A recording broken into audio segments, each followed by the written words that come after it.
জীবনটা তোমার, তাহলে সিদ্ধান্তগুলো তোমার হওয়া উচিত।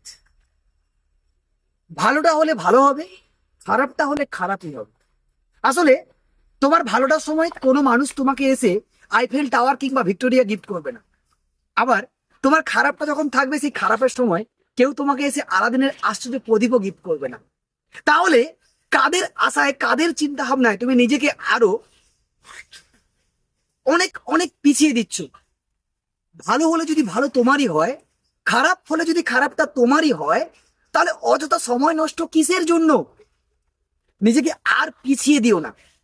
নিজেকে এগিয়ে নিয়ে যাওয়ার জন্য কনসিস্টেন্সি ওয়েতে তুমি যে কাজটা করছো, সে কাজটা মনোযোগ দিয়ে রেগুলার ওয়েতে 1% কিভাবে ডেভেলপ করা যাবে সেই দিকে মনোযোগ দাও, সময় নষ্ট না করে। তবেই না তুমি আজকের এক পা থেকে কালকের আরেক পা এগোতে পারবে।